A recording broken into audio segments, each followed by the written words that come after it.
DPR menyetujui anggaran pemilu sebesar 76 triliun rupiah lebih. Tahapan pemilu segera dimulai, begitu pula dengan manuver parpol dan bakal capres. Seperti apa pemanasan koalisi dan calon kontestan pesta demokrasi nanti? Lengkapnya dalam ulasan Istana bersama jurnalis Kompas TV Friska Clarissa.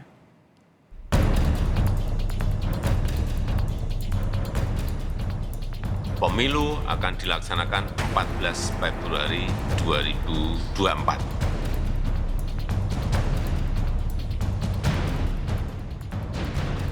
Sepakati antara pemerintah, DPR, dan KPU ditetapkan biaya kegiatan pelaksanaan pemilu adalah 76,6 triliun.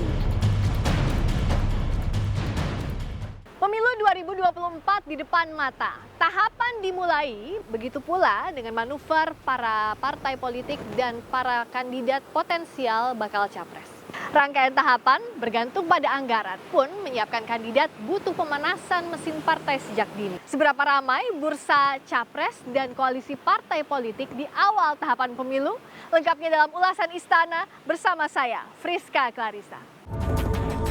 DPR RI menyetujui anggaran pelaksanaan pemilu 2024 sebesar 76,6 triliun rupiah.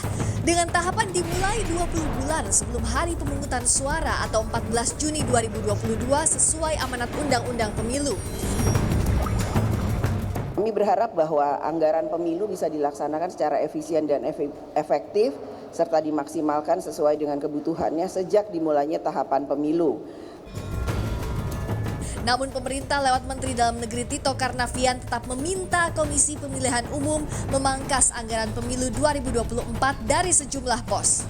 Kalau anggaran prinsipnya pemerintah akan mendukung, ya. Namun juga ada poin-poin tertentu yang perlu dirasionalisasikan. Misalnya perlu ada pembangunan infrastruktur kantor KPU bagi yang belum, kan mahal. Kalau kita nggak ada pandemi, oke lah. Ini ada pandemi, ada disrupsi lagi akibat perang Ukraina yang melanda seluruh dunia, ya, ketidakpastian. KPU RI menyebut butuh 76,6 triliun rupiah untuk menyelenggarakan pemilu 2024. 82,71%-nya atau sekitar 63,4 triliun rupiah untuk kegiatan tahapan meliputi tahapan pemilu, honor badan ad hoc, logistik, serta sosialisasi dan pendidikan pemilih.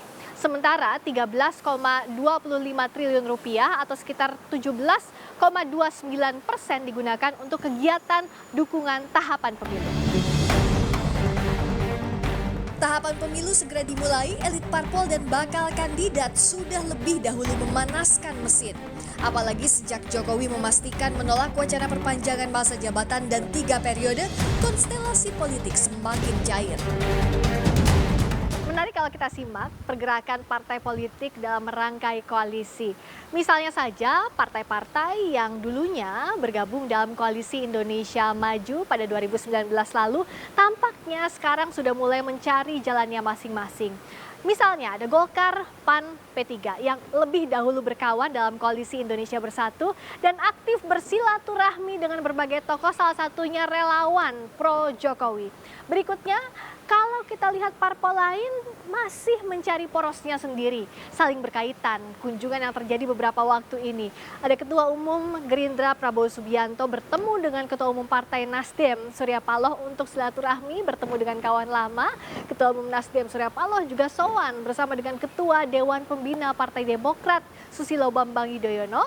Ada juga PKB dan PKS yang tampaknya mulai saling lirik untuk membuka pintu komunikasi. Tentu PKB pun akan mengambil posisi di koalisi mana yang betul-betul akan memberikan kontribusi terbaik untuk Indonesia. Termasuk dengan PKS, pembicaraan lebih kepada penyamaan visi dan misi serta strategi ke depan.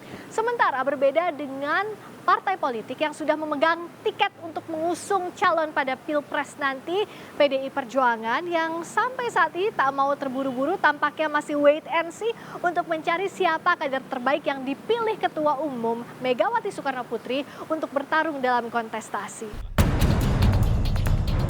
Selain menteri merangkap ketum parpol, Menteri Jokowi lainnya juga tak mau ketinggalan cek ombak bursa Capres-Cawapres. Ada Menteri Pariwisata dan Ekonomi Kreatif Sandiaga Uno dan Menteri BUMN Erick Thohir. Kursi RI 1 atau RI 2 juga tampak diincar Gubernur DKI Jakarta Anies Baswedan dan Ketua DPR RI yang juga Putri Ketua Umum PDIP Puan Maharani, juga Gubernur Jawa Tengah Ganjar Pranowo. Untuk memunculkan sejumlah kandidat, sejauh ini bisa jadi akan ada 3 poros yang terbentuk. Berpotensi misalnya ada konsolidasi di 3 poros ya. Poros pertama itu PDI Perjuangan, Gerindra, itu yang mungkin paling potensial untuk nyatu secara chemistry antar elit utama dan kronologi sejarah.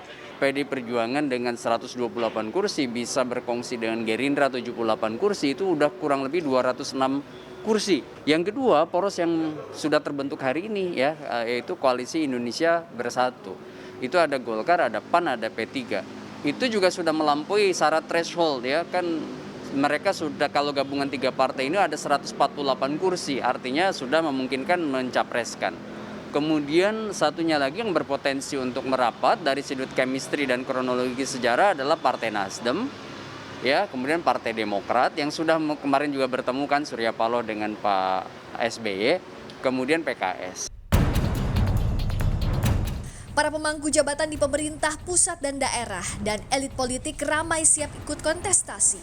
Tapi beragam pekerjaan rumah harus tuntas ditunaikan sebagai bagian janji pemilu 5 tahun lalu sebelum beranjak ke janji politik lain di pemilu mendatang.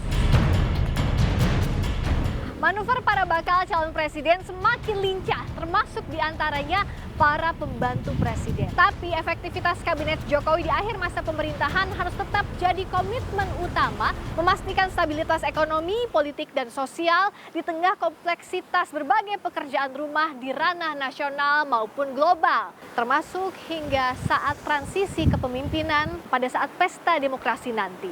Friska Clarissa, Wandi Jansen, Kompas TV, Jakarta.